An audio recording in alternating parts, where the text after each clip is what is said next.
as a former participant, it is frustrating to some extent to see how easily like people are getting chances. There was an encouraging sign in that when he got the chance, he was ruthless.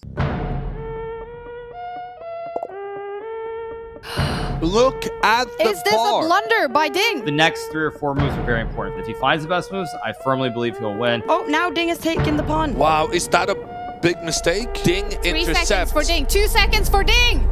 Did he lose on time? He loses on time. He loses on time. Horrible time management. We have a lot to talk about today. Welcome to the Take post-game show. Magnus Carlsen and Levy Rosman will take us through the drama that ended up with Gukesh making a comeback in the World Chess Championship match. He is now tied with Ding Liren after 3 games. Magnus Carlsen is joining us. He's been out traveling today. Magnus, were you able to follow all the action that happened today? No, so I've been on a flight for a lot of the day, and unfortunately there was no Wi-Fi on the flight, so I've basically just been able to get off the plane, try and check out the game as much as I can, and just get here and just in time to do this recap. So it's been quite hectic, but it was definitely an interesting game to look through, and I've been able to sort of, I think, formulate some hopefully interesting thoughts about the game still. Look forward to it. We're also going to bring in Levy Rosman, Gotham Chess. I just watched your recap of Game 3, Levy, and you also get quite excited around the time where Ding loses on time. What was your instant reaction to this result? Well, yeah, I wouldn't say I was excited. I would probably say more, I don't know, it's like a mix of emotions. Disappointed, but yet somehow not completely unexpected. It happened in the last World Championship match. And like I can tell you, I would like to think I would never lose a classical game on time, just because, like, how can you? You have no time left. You just have to make a move. And if you lose on the board, you lose on the board. But yeah, I think there were a few critical moments in the game for sure. And yeah, the match immediately goes back into the momentum of Gukesh. Yeah, it's great for the spectators that they now are tied with 11 games to go. Let's jump into the games, you guys. So we started with a Queen's Gambit declined. What did you think of the opening here, Magnus? Yeah, so it's kind of is a natural evolution of what I talked about in our last recap. So in 2019, or sorry, in 2018, but I mostly played it in 2019. I prepared all sorts of like what I called hardcore D4, which is basically to play knight c3 and move 4 and allow all the different variations that black can play in the Queen's Gambit. By the time the World Championship in 2021 came around, what we call like the D4 Berlin, with the move c5 after knight c3 had appeared. It was first played, I think, at top level by Wesley So against me in the Champions Chess Tour in late 2020, and honestly, it's pretty much killed the move knight c3 as a sort of a serious attempt at an advantage.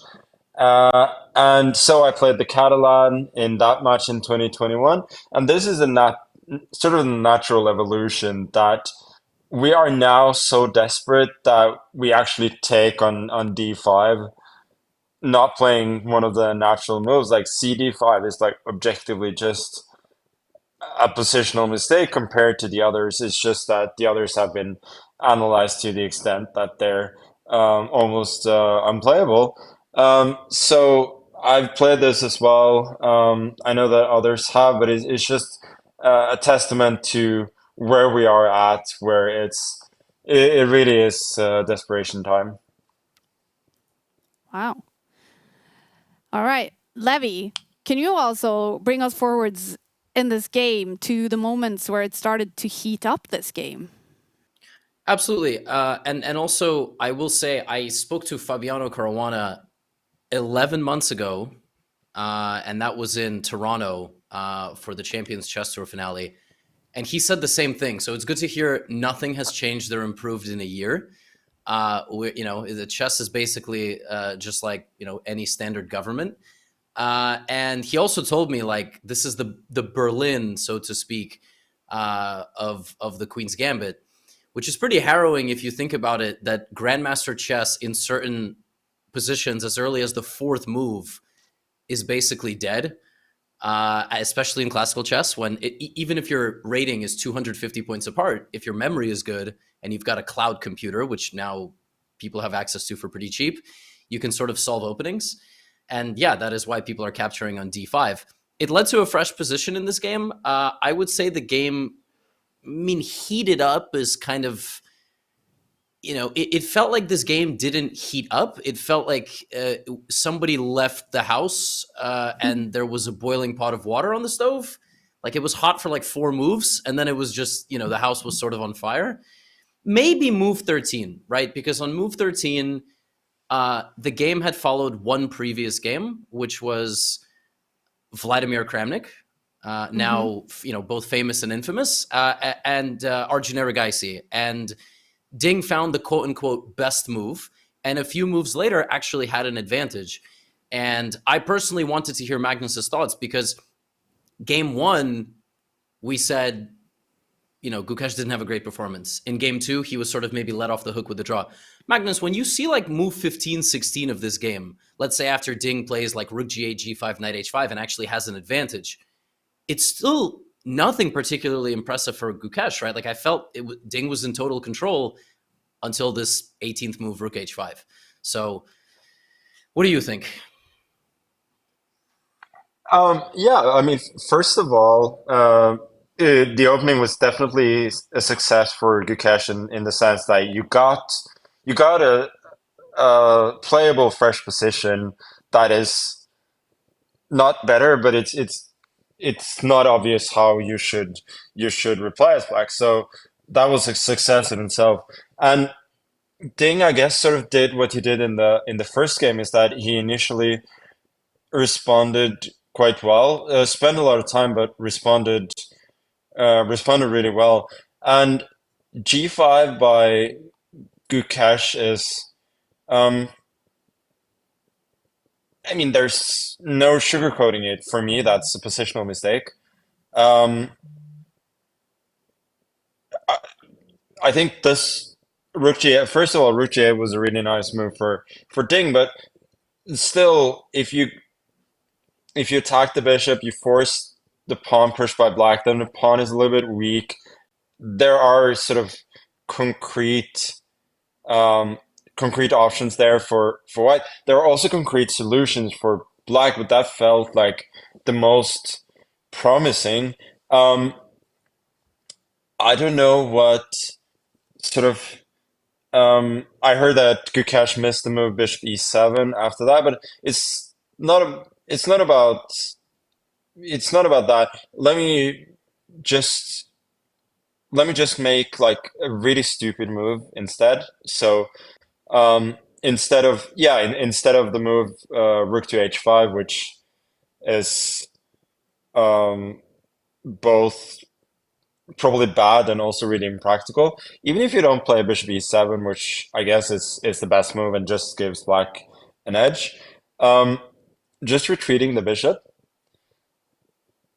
Going back to f5, allowing e4, putting the bishop on the safe square, and challenging white to find a single weak point in the black position.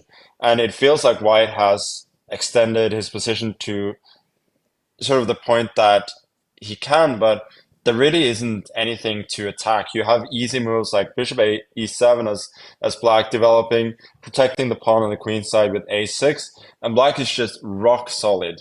And I would take black there any day. The white knight on d2 is terrible as well, and is just you've created very serious weaknesses by making the move G5 by, yes, you made the advanced E4 possible, but you haven't really achieved much at all. And so I guess Ding was sort of in the mode there where he'd played rook to G8, the rook back to H8, all of that. He was looking to find a concrete solution, but um, I really don't know what he missed there because rook H5. It's not like White can play passively; like he has to go E4. And yeah, then after that, to be fair, Gukesh was really in his element. And when the play gets concrete like that, he shows that he can actually play very, very accurately. Um, so that was impressive, but yeah, that was inexcusable by Ding. Okay.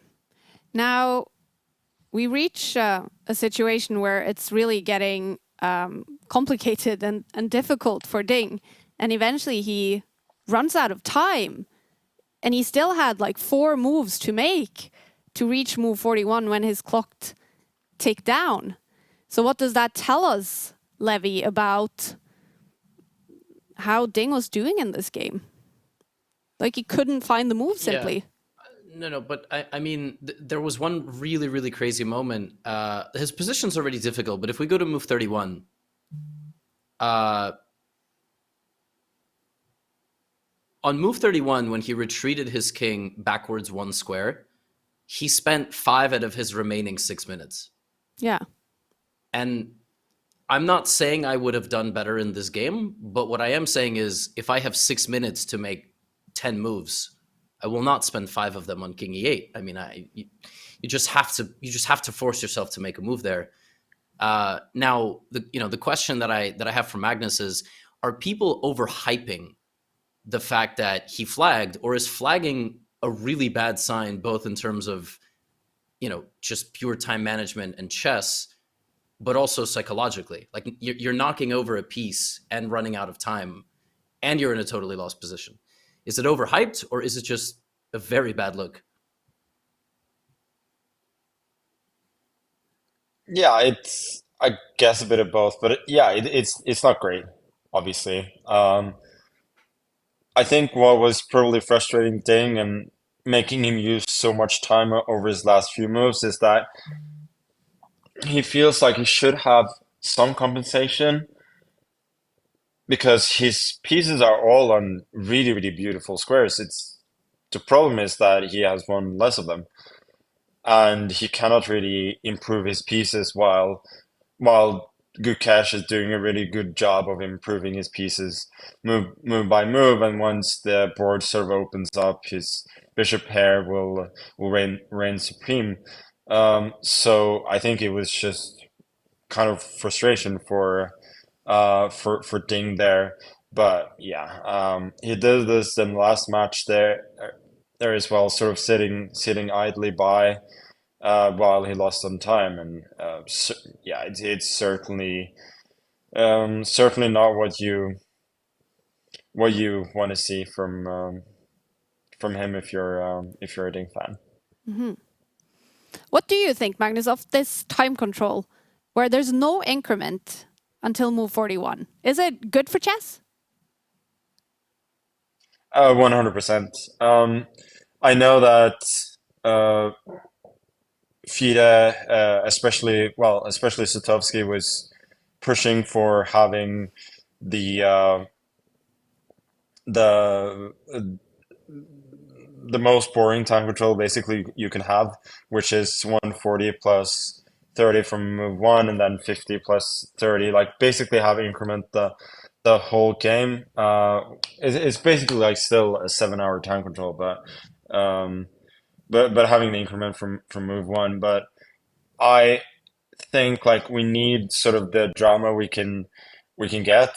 And the way that I look at it is that adding increment from move 1 simply allows you to have poor time management. So it adds like another layer of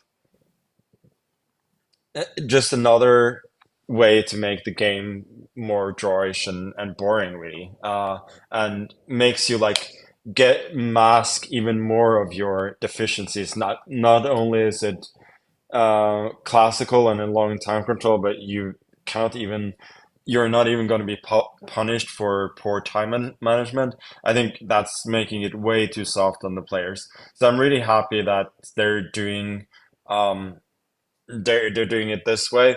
Yeah, I mean, if you kind of figure things out in 2 hours for 40 moves, I mean, guess what? That's just poor time management. Like I'm guilty of it myself sometimes, but it's on the players, and we should not make it easy for the players. I think in a world championship. Okay, cool statement. We do have a couple more moves in the game before it ended, and Ding was also definitely lost in the position when the game was over. What do you guys think of Gukesh today and his play? Yeah, I thought it was good. I thought he, like Magnus sort of said, he got a fresh position in the opening. He had obviously a sizable time advantage, but yeah, he could have been more severely, let's say, punished for the move G5. And if Ding had played a little bit better, even just simply retreating the light squared bishop, we could be having a totally different conversation. So I don't know if you can say the entire game was dominant, because that was a big chance given to Ding. But like Magnus sort of already summarized, after that, Gukesh played great, and he played quite practically. He put some pressure on Ding on the clock, even if he didn't have exactly a concrete plan to win it. But he it was sort of won for him by Ding's time management. I don't think Gukesh can be too upset about that. Mm-hmm. To sum up, Magnus, was this a good game? Was it a good game to follow? No, I mean, objectively, this was not a good chess game. Okay. Um, no, I mean, it's as simple as it was good preparation from Gukesh, and yes, Ding did reply well to it. Gukesh did not follow it up well. He was worse, and judging from by the comments he made later, he also misjudged the position. But there was an encouraging sign in that when he got the chance, he was ruthless. Mm-hmm. So that's like, as a good catch fan, that's the takeaway that you get. That once he was in that position, it seems that the nerves were gone, and he was ruthless. So it seems that his evaluations are, and his play in general are still, they still leave a lot to be desired. But he was able to punish a a very vulnerable Ding with excellent calculation. So that's good. But no, was it a good game by World Championship standards? No, it was not by any means. I've got a quick question for you. So can we just unhighlight the board there, the final position? I want to get a sense of, obviously, the final position's completely lost, but if we back up a little bit, like to, let's say, move 29, Magnus, what is the maximum elo of opponent that you would save this as black? Like, what is the minimum number of elo that white has to have to convincingly convert this against you with the white pieces? My point is, I'm trying to get an understanding, not just of your strength, but of how bad is this position truly for black? Yeah, it's a good question, Levy. As I said, my first impression looking at this position, maybe not here. Let's say 3 or 4 moves before, um, was that, yeah, if you get this position, yeah, this is a good position before the move rook to h2. I would be thinking, like, based on first glance, that I should be able to save this against anybody, like probably rated anybody rated 2600 or less. I should have a very good chance to save it. Um, but maybe that is just poor evaluation on my part. Like I'm open to the idea that this is like more winning than for White than it seems at first, and the game continuation sort of confirms that. So to actually answer your question from later on, at that point, I would expect any decent grandmaster to convert most of the time against me. But you know, in Blitz, I'd expect to do okay. But in Classical, um, I don't think so. Well, Yeah, in Blitz, it's not easy to make small improving moves like b3, rook c1, rook d1, bishop g2. Like in Blitz, you really want to do something. So yeah, I guess that's a good final point to make. Sorry, Kaya, go Yeah, ahead. I didn't mean to cut exactly. you And off. yeah, it has to be said that Gukesh did this perfectly. So once he got the chance, he was calm, cool, and collected, um, both ruthless and effective. yeah, I just wanted to follow up, Levy, as an I am going for the GM title. Do you feel confident that you could have converted this against Magnus? I mean, with the time constraint, probably not. But I don't know. I mean, I feel like with White, there's a relatively straightforward plan. Like, I don't think I would mess this up in this position, but, maybe 10, 15 moves down the line in some hyper-specific endgame. But no, I mean, the thing about Magnus, or frankly, most people who are like 2,700 plus, it's you need to beat them 5 times in a game. There would be a fourth or fifth critical moment somewhere down the line that White slips up. But let's put it this way: White should hopefully never lose. Yeah, like, I mean, the worst you can do is a draw, but maybe you lose. Yeah, unless you hang something in one move, you really should not lose this. All right. I want to bring your attention now to what happened after the game in the press conference. Gukesh obviously flying high after his win, but a question about something Magnus has said in this show brought him back to earth. Take a look at this, you guys. A bit of a harsh question to Gukesh, but I thought it's the best day to ask it. Do you agree with what Magnus said after game one, that it's hard to understate how bad this was from Gukesh? Not a single good decision, everything was wrong. Do you agree with his statement, and do you think you changed? If yes, then do you think something changed after game one? In game one, you mean? Game one. Yeah, I mean, after, from some point, I think starting from, I don't know, maybe b4 or queen e2, like, especially this knight d4 move, all these moves were pretty bad.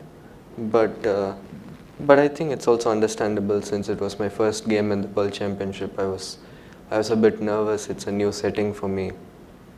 And yeah, I mean, like even for example, Magnus in his first World Championship, he was not at his best at the start. So I think it's a very normal reaction, and I was okay with that. It was a bad game, but I was generally feeling good. I thought even though I was nervous, I was able to not what to say. It was not too much to handle, so I felt good. It was a bad game, but yeah, I always knew that once I settle in, I will get back my rhythm. Let's remember, this guy is only 18 years old. He gets served this quote by one of his biggest idols, Magnus Carlsen. What do you think about his answer to this, Magnus? Yeah, I mean, it's certainly a very mature, I would say an excellent response. So this part he's certainly handling very well, and as we talked about earlier as well, like it's like you can have two thoughts at the same time. Like both this was really bad, but it's also understandable, as Gukesh said, like we were not expecting him to necessarily be at his best in the first game. We were expecting him to be nervous. So yeah, it seems that he's very conscious about it. And we're just pundits. I call it as I see it. I think you guys do as well. And there's never anything personal. And I'm glad to see that he didn't take it that way either. 100%. And Levy, what do you think about the maybe the maturity that Gukesh is showing here? Yeah, I think it's great. I for a guy who's 18 years old, he's quite eloquent, and whether that's something that is just a personality of his, or he's had really good mentors in his life. Regardless, it's great to see. And yeah, I wouldn't say that Magnus is turning into like a Shaquille O'Neal, basically beefing with all the active players and getting into rivalries and rap battles and criticizing their contracts that they're getting or their prize money. But that will be the day, that will be the day. And listen, we would be a good post-game show if one viral or two viral clips made it, out there and people started dissecting things that Magnus was saying. And listen, the best part is nobody can tell Magnus we'll get back in there, because I think it would be bad for most people. So I think we're in a good spot. Hey, Also, I would say that it was a bit of a harsh time to ask that question. Yeah. After he just won his first game, but yeah, he handled it perfectly. So kudos to that. Kudos to Gukesh for an excellent conversion today. I think we're sort of back to square one. I don't feel like any of the players have like particularly impressed us so far. But yeah, the score is tied. Obviously, Gukesh is back to being a favorite. But Ding cannot be too discouraged either, because he will see that even in this game, he made good decisions when he took his time after the opening, and Gukesh was not perfect, far from it in his evaluation still. So if I was doing like, yeah, losing sucks, especially when you really got out of the opening with, yes, you have half an hour on the clock, but if you play sort of the simple way, the position is very easy to play, and much like in game one, it shouldn't be a problem at all. So it feels unnecessary to go from that to losing without a fight, but still, I think he objectively shouldn't feel too bad. Good to hear for the Indian fans. Let's jump to the most valuable piece, you guys. Let's name Game 3's MVP. Magnus, what would you nominate as the MVP today? I think there are definitely some candidates for Gukesh, but I think I would default to his Dark Squared Bishop. Okay. It did an excellent job of protecting a lot of squares, protecting the knight on d4, sort of holding a lot of key squares together for white, holding the position together. And it made the move that forced Ding to lose on time as well. So I think that piece is a very good candidate. Any other candidates, Levy, or should we go for the bishop? Listen, can we name a piece that perished for the success of the position? Of course. Yeah, I would probably say his knight on. I mean, it's tough to say, but the knight on d2 that he moved, I feel like it played a pivotal role. If we back up, yeah, this important knight to d2 move. I felt it held together the position. Obviously, the game could have gone quite differently, but it defended b3, it defended e4. It could have also been the other white knight, which landed the the devastating move knight to e2, which basically totally pried apart the defenses of the black position. But I don't know. This is a very difficult abstract selection process. So I'm just gonna stick with what I said, and my answer to the worst piece of the game is much more straightforward. All right. Should you guys agree on a piece? Are we going for the bishop or the knight? Oh, we have to agree. Oh, You don't have to. No, I think we can agree to disagree. I think Yeah. they are both decent choices. None of them are none of them are overwhelmingly. None of them are obvious. So I think that's fair. That's perfectly fine. Let's do the next one. And Levy already talked about it. What was today's piece of shit? So I'm excited now, Levy. Which one is it? it's the light squared bishop of black. Yeah, I agree. That's a really obvious one. You cannot get a piece trapped in the like he did such a good job keeping things together tactically, but to do that and then yeah, that was bad. I think an honorable mention should go to his kingside rook as well, which he made the losing blunder sort of rook h. It was not losing, but it was the start of his demise with rook h5, and then he lost on time and knocked over while trying to move again. So that wasn't great either. But yeah, I agree. It's the bishop. All right, there we have it. That's the MVP and the piece of shit in game 3. We have 11 games to go in this match to decide the world champion. At this point, after 3 games before a rest day, where would you guys place the match bar? Magnus, I'll go to you first. So I would say that Gukesh is a significant favorite. Ooh. But 3 games have been shaved off. Gukesh has played 2 of them as white, and the closer you get to a rapid, I think the the better the chances are for ding. So Gukesh is I would say probably in between 70 and 75% for Gukesh now. To make it more exciting, let's say 70. 70-30 in favor of Gukesh. Wow. Levy, you agree? Actually, I was going to say the exact same thing. I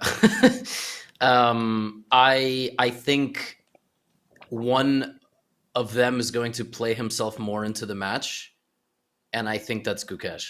Right? He got already the worst possible scenario out of the way. We were having a very pointed conversation, as we saw. So pointed, it was then asked to Gukesh at today's press conference.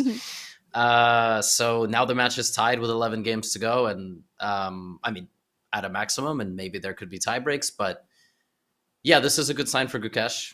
But it wasn't flawless. You know, he went G5, and it could have been very different. So would you rather have a match that's 1.5, where the first 3 games are at 98% accuracy for both players and kind of nobody's making a mistake? Or would you rather have this type of match? I think for most people, you'd rather have this type of match. Although obviously for the sort of chess I'd purists rather and, have you know, the those... former. Right. I mean, If I was involved myself, yeah. No, yes, both involved, and also, like, listen, chess is chasing kind of like the ultimate. It's the ultimate intellectual game. Magnus said, Sutovsky and FIDE is like pushing for the longer time control. What do we want? We want perfect chess, but we also want exciting chess. Yeah. Go ahead, Magnus. No, but it is as a former participant, it is frustrating to some extent to see how easily like people are getting chances, because if you, as Levi says, like if this is supposed to be the hardest test in chess, then it isn't supposed to be this easy to win games. Like you're not supposed to just be able to pick um, to pick up a piece at move 15 or whatever, and then convert it. So, um, in order to win a game in the World Championship, like be you should be well prepared, show good middle game understanding, and overcome fierce resistance in the end game. Like that's the sort of ideal win that I feel that you should have, and there aren't many of those really. But no, I think for spectators, it's been fun. What will be interesting to see, like what this match is a lot about now, is can Ding come back? Like, is this is this result going to sort of break him? I have no doubt that he can make a draw with White in the next game if he wants to. Like it's not gonna like be like he will lose every game, but does he believe in it still? That's the question. He should. Like there's no objective reason why he should feel like the match is over now. But you know, objectively, he is still, I think, better off than he was at the outset of the match. But we'll see. Yeah. Rest day tomorrow, and then he turns up to play with the white pieces in game 4. So will you be anxious then, Magnus, to see what kind of Ding we see there? If he will sort of show signs of crumbling now, or if he will keep pushing? Yeah, exactly. So I think what we will see is that he will certainly try something in the opening, and knowing Ding, like he will probably handle like the early middle game at least decently. The question is, once the pressure sort of ramps up, can he actually keep up, or as you say, is he going to start crumbling then already? Because well, today he did crumble, but no like irreparable damage has been done. So, but it's really it's up to him. I think we've come to a point where I don't think Gukesh is going to beat himself anymore. So if Ding wants to win this match, he has to step up and actually try and play. Yeah. Exciting. What do you think, Levy? What's your prediction for game 4? Super tough to say if Ding is going to try to push significantly for 5, 6, 7 hours, sort of what he could have done in the second game. They did ask him today at the press conference about being upset about this game, and he kind of alluded to the fact that he's more upset that he didn't take his chance in a position in like the previous game. So that will be sort of curious. As far as the opening, no clue. I feel like he will go back to e4, but I don't know. He could also change it up and move around, and we might get we're gonna get a Queen's Gambit declined in every single game that starts with d4. So maybe he plays in English, but then I don't know. We might get c4 e5. We might get c4 e6. So we'll see. Or c4 knight f6 with some Queen's Gambit declined. So what we saw from Ding last time is that he just jumped around, and it seemed like he genuinely had prepared 7 different ideas in the opening for White. So maybe it's as simple as he's going to try the same thing, because it worked out quite well. He put a lot of pressure on Nepo with the white pieces, so that's not impossible. Awesome. Finally, Magnus and Levy, we have a new team member in Take today. It was announced that Hikaru Nakamura is becoming a partner with us. So we now basically have gathered the 3 biggest names in chess: Magnus, Levy, and Hikaru. What do you guys think about this? Yeah, Magnus, I saw there was a tweet that said, it was the take thing, and it said, have we put together the 3, the Holy biggest Trinity. stars in chess entertainment? Yeah, the Holy Trinity, and the Magnus Carlsen account retweeted it and said probably not. And I was curious if you could elaborate. Who is not included?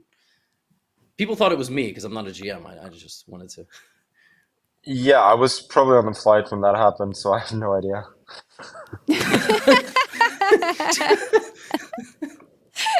All right, so we're beefing with the Magnus Carlsen social media manager. That's what we're. Yeah. I think a lot of those tweets are simply to create engagement and sow division as people do on social media. Well, There what you do have you it. think then? Strategy. Let's hear from you then, Magnus, and not your social media manager. What do you think about the three of you being sort of the faces of Take? Teaming Well, up. listen, I'm very happy to having Hikaru on board as well as Levy. Obviously, Levy was on board first and was the first choice, but Hikaru is a good good number three in that holy trinity. Let's try Oh to get boy. the Holy Trinity gathered on the screen as well. Of course, people download the Take app where you can highlight your favorite players. Right now, it is Magnus who has the most followers. Hikaru has the second most followers. Guess who's number 3?